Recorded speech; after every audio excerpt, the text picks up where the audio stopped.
പ്രിയങ്കരനായ അധ്യക്ഷൻ സയ്യിദ് അബ്ബാസ് അലി ശിഹാബ് തങ്ങൾ, ഏറ്റവും പ്രിയപ്പെട്ട ഹംദാൻ ഫൗണ്ടേഷന്റെ ചെയർമാൻ കൂടിയായ പ്രിയങ്കരനായ ഹാഫിസ് അഹമ്മദ് കബീർ ബാക്കവി, ഏറ്റവും പ്രിയപ്പെട്ട അഭിവന്ദനായ ജോഷുമാർ ഇഗ്നാത്യോസ് തിരുമേനി, എന്റെ പ്രിയപ്പെട്ട നേരത്തെ പറഞ്ഞതുപോലെ എറണാകുളം ജില്ലക്കാരൻ കൂടിയായ Shri P B Nooh IAS, എന്റെ ഏറ്റവും പ്രിയപ്പെട്ട സ്നേഹിതനും എഴുത്തുകാരനുമായ ശ്രീ പി സുരേന്ദ്രൻ, ഏറ്റവും ബഹുമാന്യനായ ഹാഫിസ് PH അബ്ദുൽ ഗഫാർ മൗലവി അൽ കൗസരി, വേദിയിലും സദസ്സിലുമുള്ള വിശിഷ്ടാതിഥികളെ, ഏറ്റവും പ്രിയപ്പെട്ടവരെ, ഞാൻ ഒരുപാട് കേട്ടിട്ടുണ്ടെങ്കിലും അന്താരാഷ്ട്ര നിലവാരം പുലർത്തുന്ന ഹംദാൻ ഫൗണ്ടേഷന്റെ ഈ മനോഹരമായ സ്ഥലത്ത്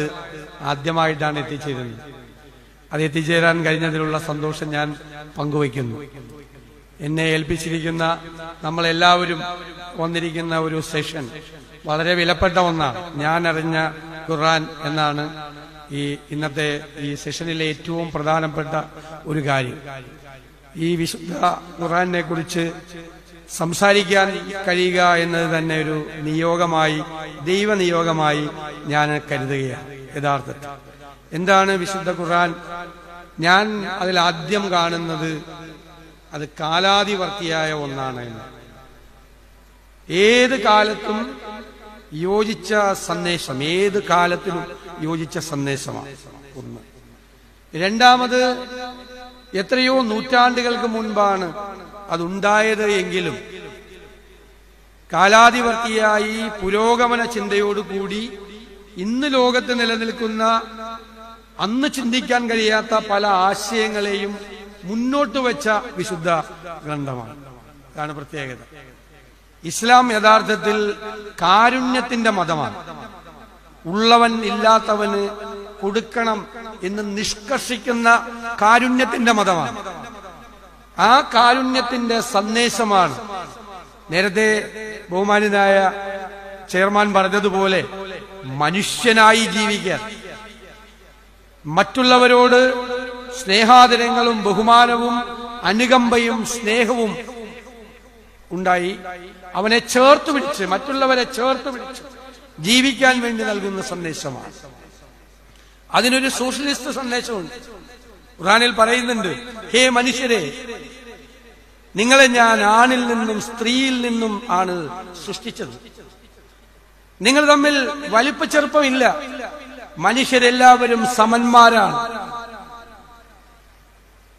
ഉത്തമമായ മനുഷ്യനാകുന്നത് നിങ്ങളുടെ നല്ല സ്വഭാവത്തിലൂടെയാണ്. നിങ്ങൾ ഉത്തമമായ മനുഷ്യനാകുന്നത്. പ്രവാചകൻ പിന്നീട് പറഞ്ഞിട്ടുണ്ട്, അറബിക്ക് അനറബിക്ക് മീതെ, അല്ലെങ്കിൽ തിരിച്ച്, കറുത്തവന് വെളുത്തവന് കറുത്തവന്റെ മീതെ, അല്ലെങ്കിൽ തിരിച്ചും ഒരു മേൽക്കോയ്മയില്ല. എല്ലാവരും സമന്മാരാണ്. സൂക്ഷ്മതയോടുകൂടിയ ജീവിതമാണ് ഒരാളെ ശ്രേഷ്ഠനാക്കുന്നത്. ഏത് കാലഘട്ടത്തിലാണ് ഇത് പറഞ്ഞത്? ഇന്ന് നിലനിൽക്കുന്ന, പണ്ട് നിലനിന്നിരുന്ന അടിമ ഉടമ ഗോത്ര സംസ്കാരങ്ങൾ, മുതലാളി തൊഴിലാളി, പണ്ഡിതൻ പാമരൻ തുടങ്ങിയ വലിയ വ്യത്യാസങ്ങൾ സമൂഹത്തിൽ അല്ലേ ഉള്ള ഒരു കാലത്താണ്, ഇന്ന് നിലനിൽക്കുന്ന ഒരു കാലത്താണ് പറയുന്നത് നിങ്ങൾ എല്ലാവരും തുല്യരാണ്. അതിനേക്കാൾ വലിയ ഒരു സോഷ്യലിസ്റ്റ് സന്ദേശം എന്താണ്? അതിനേക്കാൾ വലുതെന്താണ് ഒരു സോഷ്യലിസ്റ്റ് സന്ദേശം?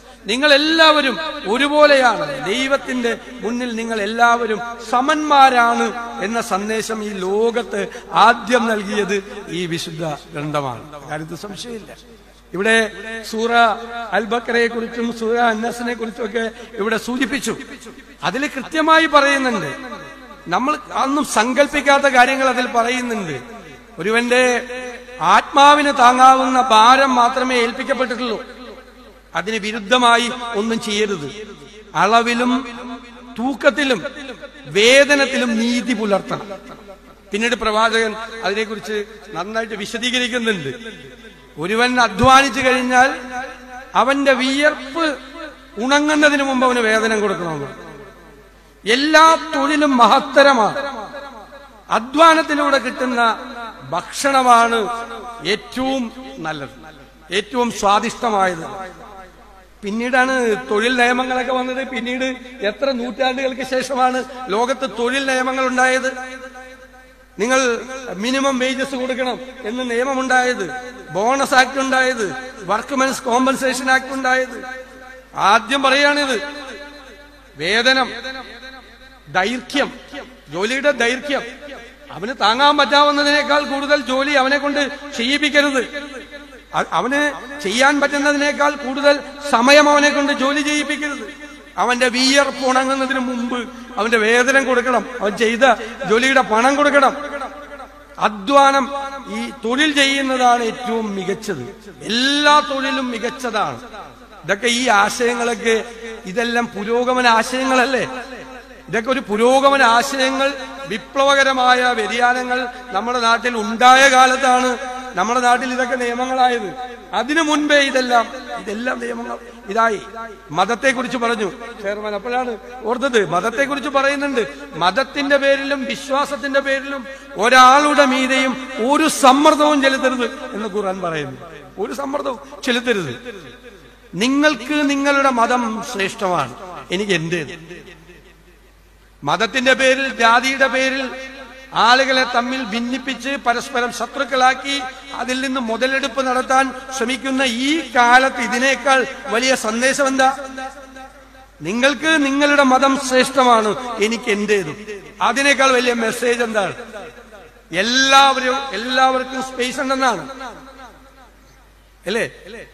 മക്കയിൽ നിന്നും മദീനയിലെത്തിയ പ്രവാചകൻ അവിടെ ഒരു ഭരണഘടന ഉണ്ടാക്കി, നിയമം ഉണ്ടാക്കി. അത് മുസ്ലിങ്ങൾക്ക് വേണ്ടി മാത്രമുള്ള നിയമം ആയിരുന്നില്ല. അവിടെ ഉണ്ടായിരുന്ന ജൂതന്മാർക്കും ക്രൈസ്തവർക്കും കൂടി ഉണ്ടാക്കിയ നിയമമാണ്.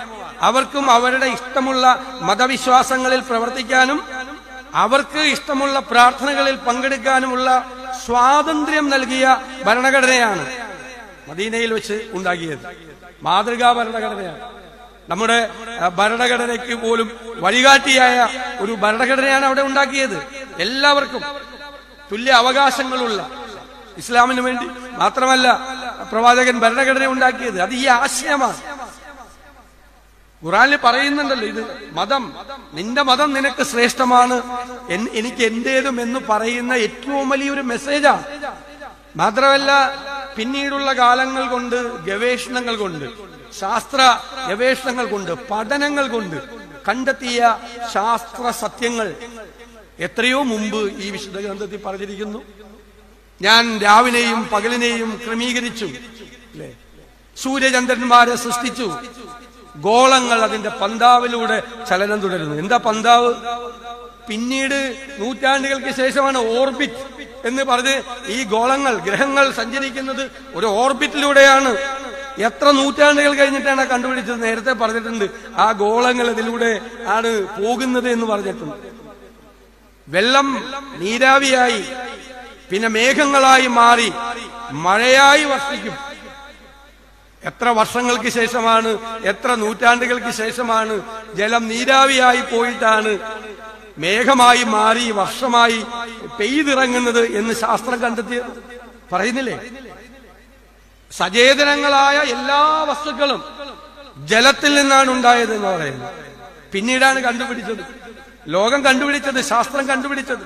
എല്ലാ ജീവൽ രൂപങ്ങൾക്കും ജലത്തിന്റെ ഘടനയിൽ നിന്നാണ് ഉണ്ടായത്.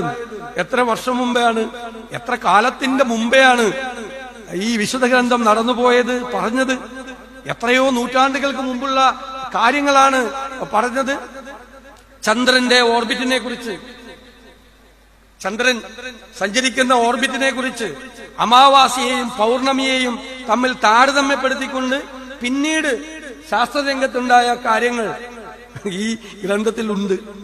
ഈ ഗ്രന്ഥത്തിൽ വളരെ വ്യക്തമായി പറയുന്നുണ്ട്. പിന്നെ പറയുന്നുണ്ട്, സൂര്യൻ സ്വയം ജ്വലിക്കുകയാണ്, ചന്ദ്രൻ ജ്വലിക്കുന്നില്ല. സ്വയം ജ്വലിക്കുന്ന വിളക്കാണെന്ന്, അല്ലെ? വിളക്കാണെന്നാണ്. ചന്ദ്രൻ പ്രകാശിക്കുന്നില്ല. സൂര്യന്റെ സ്വയം ജ്വലിക്കുമ്പോഴുള്ള ആ വിളക്കിന്റെ പ്രകാശമാണ് ചന്ദ്രനുള്ളതെന്നാണ്.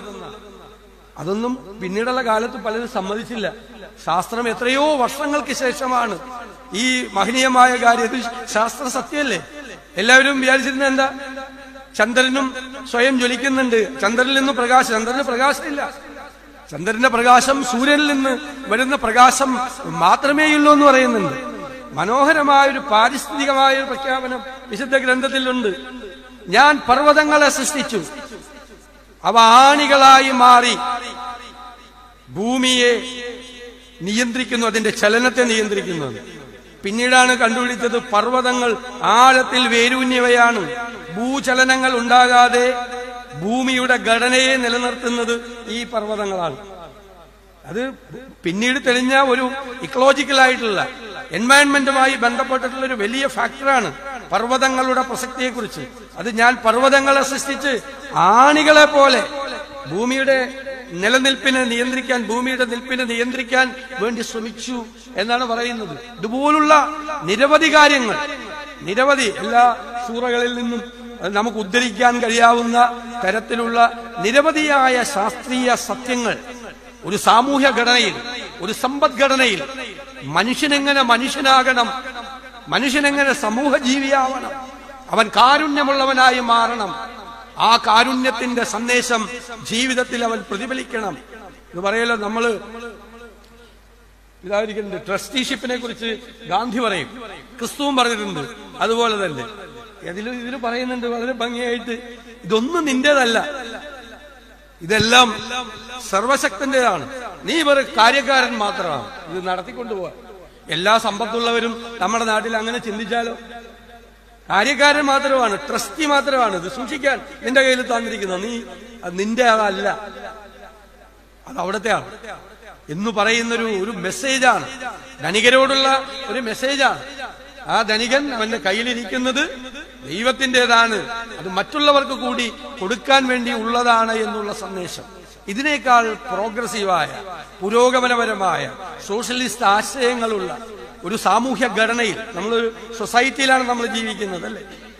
ആ സൊസൈറ്റിയിൽ ജീവിക്കുമ്പോൾ ഉണ്ടാകുന്ന ആ സൊസൈറ്റിയിലെ നിയമങ്ങളാണ്.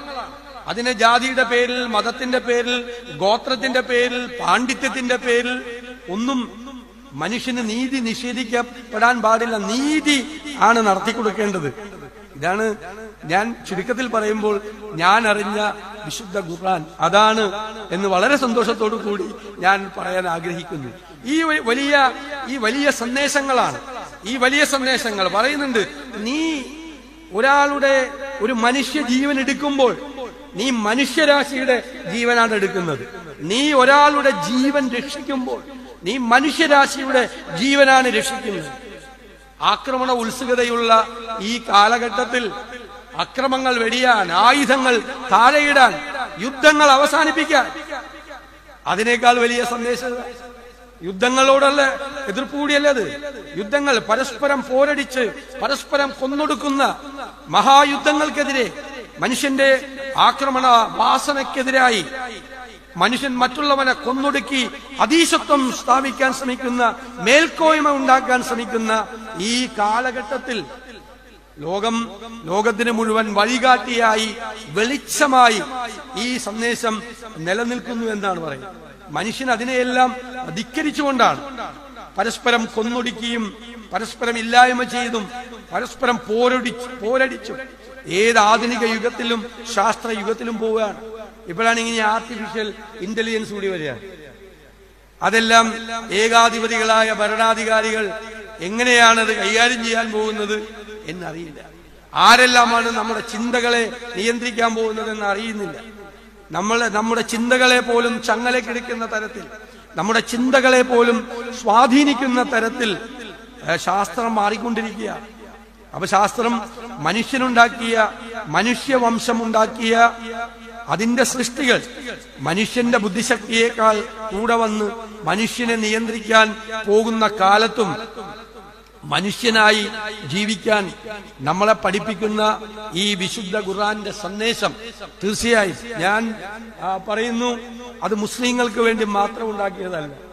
അത് ഈ ലോകത്തിന് വേണ്ടി, ഈ പ്രപഞ്ചത്തിന് വേണ്ടി, ഈ പൊതുസമൂഹത്തിന് വേണ്ടി, ഈ പ്രപഞ്ചം നിലനിൽക്കേണ്ട, ഈ പ്രപഞ്ചത്തിന്റെ ബാലൻസ് നിലനിൽക്കേണ്ട, പറഞ്ഞിട്ടല്ല, ഈ ഭൂമിയിൽ, ഈ പ്രപഞ്ചത്തിൽ ജീവിക്കുന്ന എല്ലാ ചരാചരങ്ങളുടെയും വരാനിരിക്കുന്ന തലമുറകളിലെയും കൂടിയാണ് ഈ ഭൂമി എന്നുള്ള സന്ദേശമാണ്. നമുക്ക് വേണ്ടി മാത്രം അവകാശപ്പെട്ടതല്ല. ഈ ഭൂമിയിൽ